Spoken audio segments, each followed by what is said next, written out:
Beans, this is Anatheman von Sitchenstein here, and I'm with local Houston band, Brumes. Hey guys, how we doing? Excellent. Good. All right, just first time actually seeing you guys. Very interesting setup. I would say one of the pretty interesting having you on vocals and also on keyboards. What would you describe your music as being? Let's see. It's music that makes you happy, but when you actually hear the lyrics, you're like, what? So it's dark, but it's fun to listen to. Horror pop-up, is that what you're talking about? Horror pop-up? Yes. Good way to describe the band. So you're on drums. I personally thought you were pretty freaking kick-ass, dude. Thanks, man. So when it comes to actually writing music, who is the writer for the lyrics? I write the lyrics. There's a couple songs where everybody's contributed, but I, for the most part, have written all the lyrics. Awesome. So how did you guys meet and form together to form such a unique sound in Houston, of all places? I'll take that one. Mikey, the bass player, and I have been good friends for a long time. We used to play in a band called Focusin' here in town, and after Focusin' kind of dissolved, we formed a two-piece act called the Witheries. So he and I have been musical partners for a long time, and after a while, he was kind of thinking, he plays guitar for the Witheries. He was thinking that he wanted to play bass more. He hadn't done it in a while, so we talked about it. Hillary here was interested in playing keyboards more, and our interests in horror rock in general, psychobilly, things of that nature, kind of led us to this. So the songs that we wrote kind of formed around our interests and our tastes. Bands, you listen to old punk bands like the Misfits and Black Flag like that. She's more into modern stuff, I guess, like Tsunami Bomb, things like that, because that's keyboard driven. Yeah.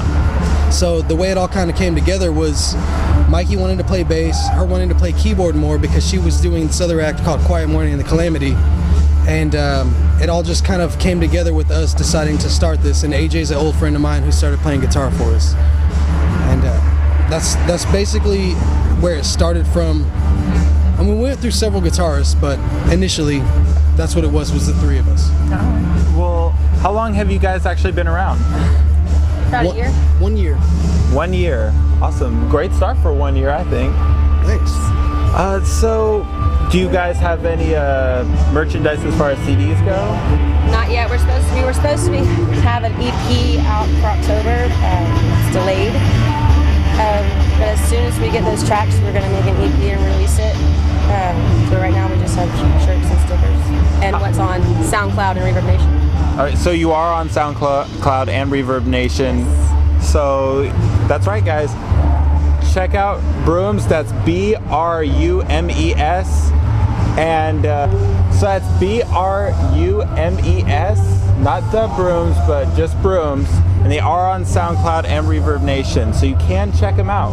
I know there will be live footage, so you could also check out how these guys rock out on stage. So I haven't actually gotten to check out any of your merch yet. What is your imagery like? What do you go for art-wise? Typically our imagery is dark. Right now we're doing a shirt series. We've got one of them printed, the other two are at the printer right now. And we're using wood carving images from the Dictionary Infernum. Oh, that's cool. So right now the shirt that we have for sale, and we've got a matching sticker with it. It's the Demon Beelzebub, and it's got our name above it. That's in like a fluorescent orange. The next one that's coming out is going to be the Demon Bure, and that's in a hot pink with a different font and a matching sticker. And then we're doing a third one, which is the Demon Uranomi in a fluorescent green with a matching sticker. So we're going to sell them as a set. Right now it can be bought individually because we've only got the one, the other two are on the way.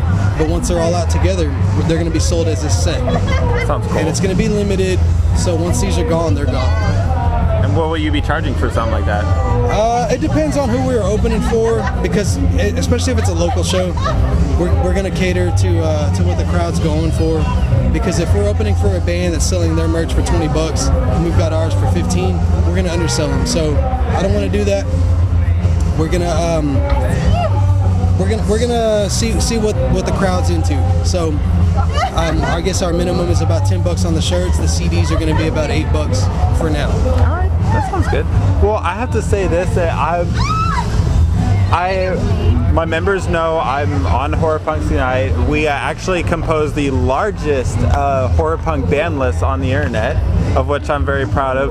But while composing that list, I noticed that there is not in the horror punk genre a lot of female-driven vocals. You guys would probably be like the 4th or 5th that I've ever really heard of, probably. So how does that feel that regardless of whatever you do, you always stand out simply because of that? Yeah, Jimmy pointed that out a while ago, and I honestly really didn't care whether I'm female or male or whatever, but it's just I like to sing and I like to play piano and I like horror everything. So to me it doesn't matter if I'm female or not, but that's cool. I think that's a solid answer. You know, not necessarily trying to do something specifically. Sorry, drinks, guys, drinks. This is what happens. Simply because you are a female vocalist. I think that's really cool that it's not something that you're just trying to do just to be unique. But you guys are unique, and I really do admire that. Thank you. I would say to any members, is uniqueness necessarily a good thing? I mean, oh no, for me it is. I mean, all my members can. There's actually no footage of me doing it, but I had fun out there. I thought it was a damn good show. If I didn't think it was that good, you know, I would have gone out there and danced like that. I had a hell of a time. Well, good, man. That's what it's about. Yeah, I was good lyrics, good vocals, good energy. And you know, especially in a genre where a lot of people are like, oh, all horror punk bands are misfit knockoffs. So, well, you guys definitely aren't. You guys have definitely found your own sound. I love that. Thanks. All right, so I mean, you guys got any shows coming up for anyone in Houston that might be able to see this? Because this will be on the Houston Death Rock page too. Yeah, people in Houston, we're going to be playing in a couple of days on the 17th at the. I'm sorry, today's the 17th. On the 19th at the Zombie Walk, Houston Zombie Walk and Halloween Fest. It's for charity, but it's a big act, big show. They've got Vanilla Ice and Green Jelly headlining it along with Thunderpants. So it should be a big thing. And that's at Discovery Green downtown. The following weekend, we're going to be at the East End Warehouse on the 24th for a Halloween party that we're hosting with our friends from Tennessee called Stuck Lucky. So if you guys get a chance, check it out. All right, that's awesome. A couple more questions before we go, just to get to know you guys a little bit better. What is your motivation for this band, and what are you hoping to achieve? That's a good question. My motivation is that I just wanted to play music, and I'm tired of playing in bands where it's not really like from my brain, I guess. So being able to write lyrics that make sense to me and it's not fake or anything really makes me want to do it more. And I'm hoping that, honestly, I want to reach out to people who listen to this kind of music but don't necessarily want to listen to something that, you know, that makes them feel good, I guess, about like not feeling depressed because of the things that they are interested in. Because that was the same way for me. I'm interested in some weird shit, but it's not a bad thing. So if you can make it fun. Why not, huh? Yeah, I think that's a damn good answer. What about you, man? Well, for me, I mean, I've been in bands for a long time. I've been in several punk bands, and I play with the blues band. I play with a country act.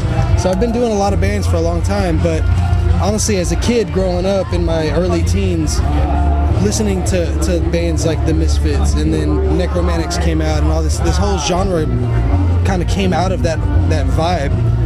I just kind of latched onto that, and for a while I went without playing anything related to it. And so for me, it's kind of like a homecoming of sorts. I get to relive, you know, when I first started playing drums, doing the Ramones covers and the Misfits covers and shit like that.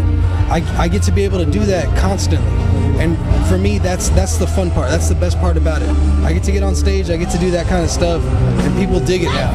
And that's the best part about it. And that's my goal. I just want more people digging it. I want to get out there and I want to have more fun. All right, awesome. And is there any bands that you guys are in particular interested in playing with right now?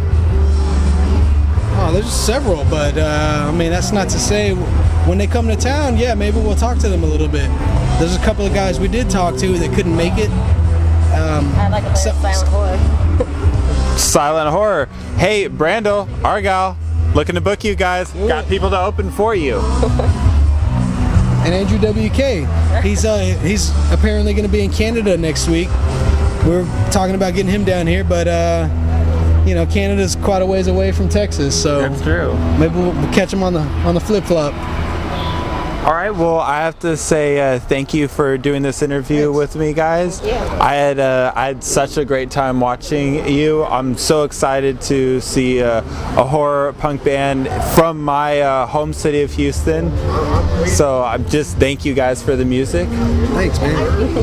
Thanks for having us. All right, no, thank you. And with that, fiends, this is Anatheman von Stitchenstein. This is Brumes, Brumes. Check him out, guys.